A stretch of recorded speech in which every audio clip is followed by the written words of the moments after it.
the 15th of March, 1939.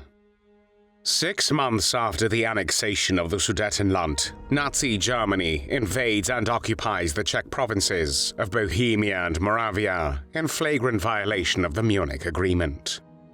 Adolf Hitler himself arrives in Prague, and on the 16th of March, by a proclamation from Prague Castle, establishes the Protectorate of Bohemia and Moravia. In November 1941, the acting Reich Protector, Reinhard Heydrich, establishes the Theresienstadt Ghetto, which is located in the fortress town of Terezin, about 60 kilometers north of Prague.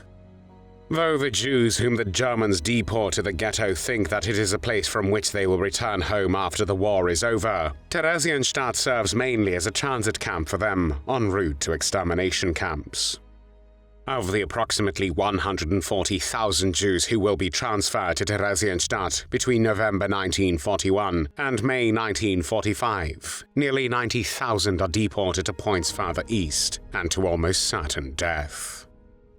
One of them is Otto Kraus.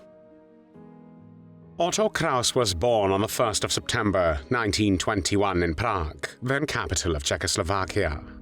His family was Jewish, and Otto had a younger brother, Harry, born in 1927. The Kraus family lived in a luxurious villa, where the parents kept a maid and a nanny for the children. Behind the house stood the low factory building where some 50 seamstresses produced nightgowns, embroidered silk underwear, and dressing gowns. Otto's mother, Maria, worked all day in the factory supervising the production, while his father, Richard, who built and owned the factory, dealt with customer contacts and sales. Despite being an overweight child, Otto played tennis and swam, was a member of the Boy Scouts, and won a championship in table tennis. But he mostly read books, usually 3 per week. His literature teacher soon became aware of his writing talent and encouraged him to write. A great influence on Otto was his grandmother Olga, a cultured lady who was eager to read everything he wrote and bought him many books. Otto's own parents were immersed in their business and had no time to read literature. As a teenager, Otto was attracted by Marxism and became what was mockingly called a salon communist, because in practice, probably neither Otto nor other young rich men would give up their property and comfort. On the 30th of January 1933, when Otto was 11 years old, Adolf Hitler was appointed Chancellor of Germany by President Paul von Hindenburg. Throughout the 1930s, the Nazis persecuted German Jews and pursued an aggressive foreign policy seeking to incorporate ethnically German territories into the Third Reich to create a German empire in Europe. In 1938, Hitler threatened to unleash a European war unless the Sudetenland, a border area of Czechoslovakia containing an ethnic German majority, was surrendered to Germany. On the 29th and 30th of September 1938, the leaders of Britain, France, Italy and Germany held a conference in Munich, in which they agreed to the German annexation of the Sudetenland in exchange for a pledge of peace from Hitler. Czechoslovakia, which was not a party to the Munich negotiations, agreed under significant pressure from Britain and France. 6 months later, on the 15th of March 1939, Hitler violated the Munich Agreement and moved against the Czechoslovak state. The Czech provinces of Bohemia and Moravia were proclaimed a German protectorate and were occupied by German forces. With the German occupation of Czechoslovakia, Czech Jewry suddenly found itself separated from the rest of the population. Otto felt this intensely. He was suddenly stripped of his identity as a Czech of Jewish faith. The Kraus family were forced to sell the factory for a fraction of its price to a German. However, the money was in a locked account and not accessible. Otto turned to Zionism and became an active member of the movement. At this time, many Czech Jews wanted to emigrate. To learn the vocational skills necessary for the emigration to Palestine or other countries, Otto went on so-called Hachschara, meaning preparation for agricultural work. Otto and a group of young Jewish boys and girls worked on farms for 2 years in preparation for their new life. While Otto wanted to become a farmer, his mother Maria prepared for their new life abroad by taking a course that taught how to produce gourmet delicacies. However, instead of going to Palestine in May 1942, Otto and his family were deported to the Theresienstadt Ghetto. Conditions in the ghetto were harsh: lack of water and electricity, overcrowding, bedbugs, fleas and lice, and above all, no privacy. Food was distributed to all inmates from central kitchens. It consisted of a portion of soup, usually made of lentil powder, and a potato or dumpling with gravy. Never fruit or vegetables. A quarter loaf of bread for 2 days, and a spoonful of jam were distributed in the rooms. The prisoners were hungry. Many were sick. 200 inmates were dying daily. Diseases were rampant. Conditions in the ghetto vary depending on a prisoner's status. Most prisoners were squeezed in the barracks with 60 to 80 people per room, and they slept on 3-tiered wooden bunks. Thanks to his agricultural experience, Otto became a foreman in one of the vegetable gardens outside the ghetto walls. They supplied fresh produce to the German SS troops, but from time to time the prisoners were able to smuggle a piece of vegetable hidden in their clothing through the control at the gates. On the 26th of October 1942, the SS dispatched the first transport to Auschwitz carrying 1,866 persons. Upon arrival, SS officials selected 247, mostly men, to be registered as prisoners. The remaining 1,619 were murdered in the gas chambers. Otto's family were deported to Auschwitz in December 1943, and although he himself was protected from the transports due to his work, he went with his parents and brother voluntarily. The inmates of the ghetto did not know their destination, and they naively believed the Germans' narrative that they were being sent to labor camps. In Auschwitz-Birkenau, they were put in B2B family camp, called Theresienstadt Family Camp or the Czech Family Camp. It was established for the Jews from the Theresienstadt Ghetto on the 8th of September 1943. It was one of the 9 subcamps built by the Germans in Birkenau, and about 18,000 Jews from the Theresienstadt Ghetto were placed there between 1943 and 1944. Theresienstadt Family Camp was set up by the Nazis for propaganda purposes, and it was the only camp except for the Gypsy Family Camp where men, women and children stayed together but slept in separate barracks. However, living conditions were the same as in other camps: hunger, beatings, hard labor, and limited access to water. Though Otto and many others did not want to believe it, as they had considered the Germans to be cultured people, they soon understood that Auschwitz-Birkenau was an extermination camp, and the only way out from there was through the gas chambers and chimneys of the crematoria, from which flames shot up at night and grey ash filled the air like snow. Before his deportation to Auschwitz, Otto had promised his friends, who remained in the Theresienstadt Ghetto, to send them a letter which would contain a coded message written in Hebrew, using the first letters of each sentence. Once in Auschwitz, he kept his word, sending a message containing only one word, Mavet, meaning death. However, they did not believe it at the Theresienstadt Ghetto and thought he was exaggerating. One of the privileges in the Theresienstadt family camp at Auschwitz-Birkenau was the children's block in barracks number 31. The children could stay there during the day until the afternoon roll call. The block was empty except for small stools, where the children, divided into age groups, sat in a circle with an adult who was responsible for them. One such adult was Otto, who was responsible for a group of 12-year-old boys. One of them was Ari, the son of Jakob Edelstein, the first Jewish elder in the Theresienstadt Ghetto. While most of the kids from the children's block were murdered in the Auschwitz gas chambers, Ari was shot to death together with his father, mother, and grandmother on the 20th of June, 1944. The Theresienstadt family camp was liquidated in July 1944. The remaining 7,000 men, women, and children, including babies, were murdered in the gas chambers.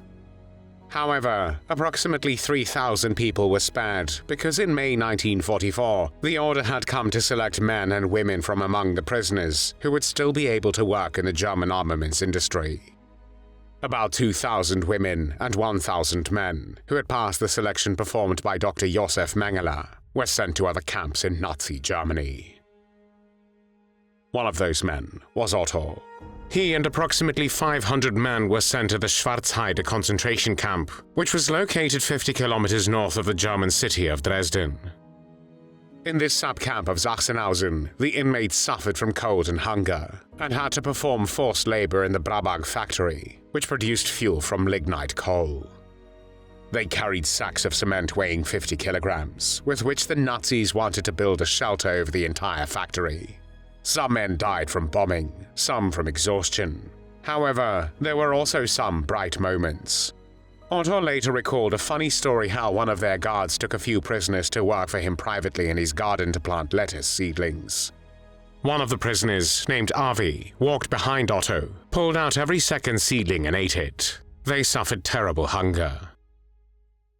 Towards the end of the war, the Allied armies advanced and the camp was evacuated. The exhausted, skeletal men walked on foot for more than 2 weeks. Their destination, the Theresienstadt Ghetto. Whoever stayed behind or tried to escape was shot. Some died of exhaustion along the way, as the men received almost no food, just a piece of bread the first day. Then, nothing to eat for the entire march. Though they spent nights in the open, one night they slept in a barn. As a former farmhand, Otto knew that in barns farmers usually hide potatoes. The barn they were sleeping in was no different. Otto found potatoes and hid them in his clothing. However, the next day one of the guards discovered them and told Otto, "You stole potatoes, you must die, and you will be shot." However, along came a nice German girl with ample breasts. The guard looked at her, she smiled back, and the guard went with her, leaving Otto tied to a tree. When the guard returned smelling of beer and cabbage, he untied Otto and let him go. In later life, Otto said, "I am alive thanks to the big breasts of a German Fräulein." Unfortunately, the death march in which Otto took part was especially deadly. Of the 1,000 men, less than 20% reached the Theresienstadt Ghetto, and many died after their liberation due to a typhoid epidemic, which broke out in May 1945. When Otto's group reached Theresienstadt shortly after its liberation by the Soviets, his weight was only 35 kilograms. To contain the typhoid epidemic, a strict quarantine was imposed. Those who were sick with typhus or suspected of being sick were put into the so-called Sudeten barracks. Among them was Otto. The patients received name cards saying "suspected of typhus." They knew, however, that if they stayed there, they would contract the illness and probably die. They tried to leave the building, but were not allowed out by the guard at the gate. Then they had an idea. They added the word "not" before "suspected of typhus" and waited for the change of guards. They went again to the gate saying, "We want to go out." The guard looked at their cards which said, "Not suspected of typhus," and they were let out. Otto returned to Prague where he learned that neither his parents nor his brother had survived. His mother Maria had died in Bergen-Belsen after the liberation. His father Richard died in the Auschwitz gas chambers, and his brother Harry was shot by an SS sentry in March or April 1945 when he tried to escape the prisoner column during the death march. Otto received accommodation from the Czech authorities, a flat that had been left by the fleeing Germans, and soon met Dita Polachova, 8 years his junior and also a Holocaust survivor. He used to see her daily in the Auschwitz children's block, where she had served as the librarian. He asked her, "Who of your family returned?" She said, "No one." He then said, "Mine either," and their tragic destiny connected them immediately. When Otto described the emptiness and lack of emotions as a result of the horrors of Auschwitz, Dita, who felt the same, was impressed. She started to admire him immediately. They became friends, then lovers, and in 1947, Dita and Otto got married. He was 26 and she was 18. Otto applied to inherit his father's property, but this was delayed, however, due to the fact that no death certificates existed. After a 2-year delay, Otto was appointed manager of his father's factory. Yet, in February 1948, the communists assumed control of the country, and Otto lost the factory as well as the villa again. In 1949, 1 year after their son Peter was born, they emigrated to Israel. Life was extremely difficult in the beginning, but the family was happy that they were free and together. Otto became a farmhand earning a daily wage, and in 1950 they joined a kibbutz, a type of settlement which is unique to Israel and combines socialism and Zionism. Their second child, Michaela, was born there in 1951. At first, Otto worked in the kitchen, then as a sanitar, and finally he became a teacher of English in the kibbutz school. But after work in the evenings, he would write. A translation of Land Without God, which he had written in Prague in 1948 and had been a success, finally also came out in Hebrew. However, in Israel the novel did not succeed because the public was critical of the Czech Jews who did not protest and let themselves be sent to the concentration camps without a fight. This attitude changed only after the capture of the Nazi criminal Adolf Eichmann and his trial in the 1960s. Otto also wrote Mountain Wind, which the kibbutz publishing house rejected because it contained criticism of the communal educational ideology. In 1957 they left the kibbutz, and Otto's book Mountain Wind was eventually published. Otto, Dita and their 2 children moved to Hadassim, a boarding school near Netanya. Otto taught English, and so did Dita later, when she qualified at a teacher's seminary. They lived in Hadassim for 29 years. Otto felt he was losing his mastery of Czech, and his subsequent books were all written in English. In 1959, when Michaela was 8 years old, she became ill and was diagnosed with an incurable liver disease. 2 years later, another son, Ron, was born. Otto wrote to hospitals all over the world to find a cure for her illness, but there was none. Michaela lived 12 more years and died at the age of 20. The hardest part was to conceal from their daughter the fact that she would not live and to pretend that she was getting better. Otto's wife Dita recalled that every time she bought Michaela a new dress or shoes, she did not know how long Michaela would wear them, as doctors said she could die any day. Otto called those 12 years his second Holocaust. Otto's humor and knowledge of literature made him a very popular teacher. He was a good educator, but his passion, writing, never abandoned him. In the evenings and during vacations he sat and wrote. For some years he worked on a manuscript, which he called Desert Years, which he considered to be his most important novel. Regrettably, until now, it remains only published in Czech. In 1986, Otto retired from teaching and started a new career. He studied graphology.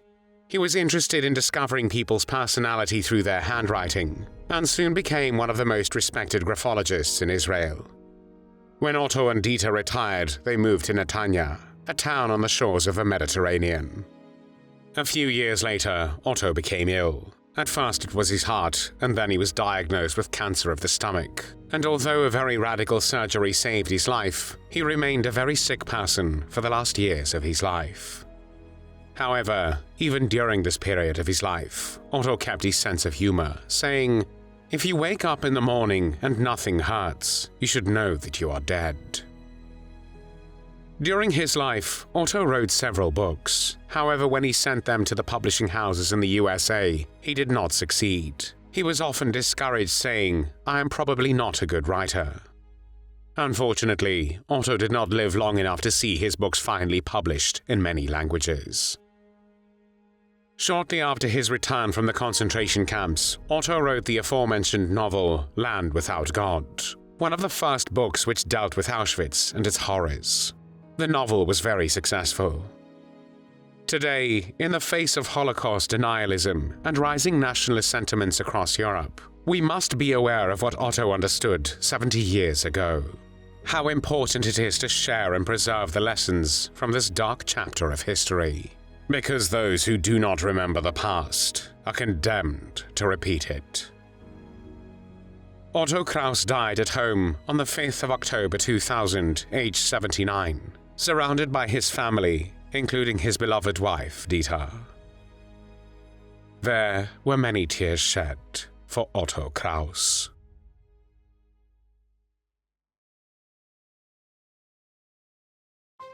Thanks for watching the World History Channel. Be sure to like and subscribe, and click the bell notification icon so you don't miss our next episodes. We thank you, and we'll see you next time on the channel.